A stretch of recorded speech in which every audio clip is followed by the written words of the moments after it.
Tribute by the wife, Nana Konadu Agyeman-Rawlings. It starts off with a poem.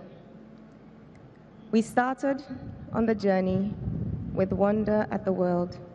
We skipped along with heads held high. Our flag of hope unfurled.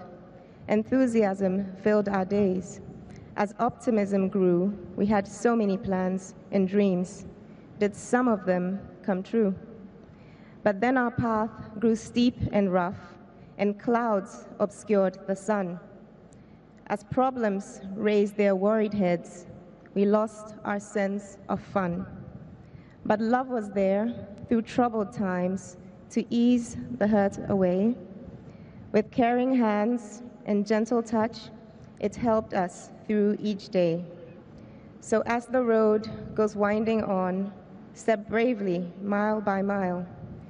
Through sun and showers, hope and joy, the journey is worthwhile. By Iris Hesselden. Just as the poem states, we started on a journey, one that was free and easy. I was innocent and you were streetwise. There was so much I did not know and understand about the real life outside the wings and home of Mr. and Mrs. J.O.T. Agyeman, since I had lived a very protected life under their roof. I had to learn to understand how to be streetwise, move along with the flow of your friends and acquaintances, but it still did not sit well with me. It went against all the upbringing I had intensely received under the roof of my parents. After several trials, I decided a leopard never changes its spots. I was who I was based on family values. I decided I could not change for the sake of love. You finally understood me, to take me as I am. I was who I was, and there was nothing I could do about it. You sometimes called me snooty. I refused to accept that. I said it was based on my values. We had our ups and downs. However, our foundation of love for each other kept us together. We got married on January 29, 1978. I recall you wanted us to elope and get married. Again, it did not sit well with me, and I said no. And you very quickly told me you were just tricking me to see my reaction. Family was very important to me. That is all I knew. So eloping without a wedding involving my family was out of the question for me. Our wedding remains a memorable day for me. It wasn't a military wedding because of your disillusionment with the military government and armed forces at the time. I do remember my father's words, quote, "There are several reasons we send girls to school. That when you get married, you do not make a man your pillow.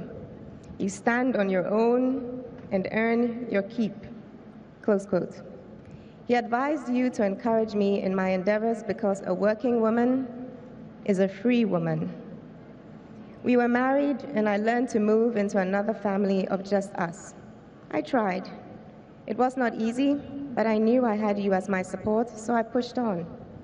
With the birth of our first child, your care and concern knew no bounds as you would spend all morning cleaning the house and doing all manner of chores before setting off for work, so I could rest and see to the baby. You took pride in your fatherly duties. There was no task too tiresome or bothersome for you, as you sought to take care of your young family. The scarcity of goods in the country at the time made things so difficult for everyone, and so you decided to name our daughter Zaneto, which meant, "Let the darkness end." The next few months had me in a constant state of fear, as you were arrested countless times by the military intelligence, culminating in the historic trial after the May 15th uprising. Life after June 4th, 1979 was never laid back. It was a roller coaster, and to quote Iris Hesselden, "But then our path grew steep and rough and clouds obscured the sun. As problems raised their worried heads, we indeed lost our sense of fun. But love was there through troubled times to ease the hurt away," close quote. Our home went from our little oasis to an open refuge for all manner of people that believed in your cause. You were passionate and open-hearted, sharing all you had without a thought for yourself. After the arrival of our second child, Ya Santwa, it felt like the nation was at its peak with hardship. In spite of this, Jerry, your gift of sharing knew no bounds. You would bring different people into our apartment, strangers and friends, for tea, coffee, and any meal you could lay your hands on in our kitchen. I tried countless times to hide the meager provisions we had for the children, but somehow you always discovered my stash, much to the mirth of your friends. After the 1981 December Revolution started, with all the difficulties of running a collapsed state, I saw less of you due to your schedule. When the restructuring and reconstruction took off, improvements to the national economy were clearly visible, and I would bring the girls over to visit on weekends and fortnightly. They never could hold back their excitement. When Amina and Kimathi were born, my work with the rural and urban communities intensified. You made me your eyes and ears to what was going on around the country. You trusted in the integrity and astuteness of our womenfolk to give a good assessment of the reality on the ground. With your help and support, we were able to make the fight for women and children's rights a reality with the passing of the interstate succession laws, family accountability laws, and all the other laws passed on behalf of Ghanaian women and children. They are a testament to your concern for your nation when you were made aware of the difficulties women were facing in the country. You never hesitated to help with the passing of laws to protect the vulnerable and the voiceless. From 1983 to 1992, I worked assiduously on empowering the Ghanaian women. I knew my passion to transform the lives of women could become a reality. I had dreams of improving the lives of the urban poor communities through women, but it still remained a dream, since I could do nothing without passing through the People's Defense, who, by the way, totally disagreed with my style. I changed lanes like a sports car, pushing past two trucks driving side by side. I decided to move away from the urban areas and concentrate on rural women. I squeezed through and started working with rural women and rural communities from the north to the south, east to the west of Ghana. Reports got to you that I was disturbing the People's Defense Committees. After listening to my rationale, you gave me a thumbs up to continue. You helped me by assessing all my issues and getting laws passed to support the women and children in Ghana in many fields. With all the opposition I got within the PNDC government, only one male appointee supported me, BBD Asamoah, who urged me on with the women's programs I was doing.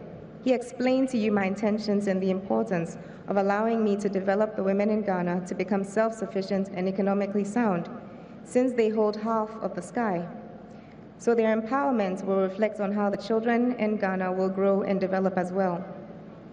You expected me to prove my worth, refusing to help my organization financially and challenging me flatly to raise my own funds if I felt the cause was important enough. Today, I appreciate and understand the importance of separating my NGO women's movement work from government business. I went all around the world, boldly fundraising and shamelessly negotiating in different sectors for opportunities for our women and children in Ghana. Jerry, I know that God created us for each other. And today we make a formidable team, notwithstanding the ups and downs of life. We believed in each other and in our dream of making Ghana a country we could all be proud of. One, to set the pace for our sub-region and continent. I dare say we did not do a bad job. As you worked assiduously on state matters, I concentrated on empowering the women and improving the quality of life for them. Irrespective of their origins or creed, we were a team fighting to transform a collapsed state into one of potential prosperity for all. You did your best, and I played my part in my own way. You always said you did not need titles to define you, so you remained Flight Lieutenant Jerry John Rawlings. You also said you did not need political titles to influence a party to do what is right and honest for Ghana. So for most, you remained chairman. To me, You were and always will be Jerry, my love, my life partner, my friend. You were for Ghana and then for me. I say farewell with the words of Rachel Wallace.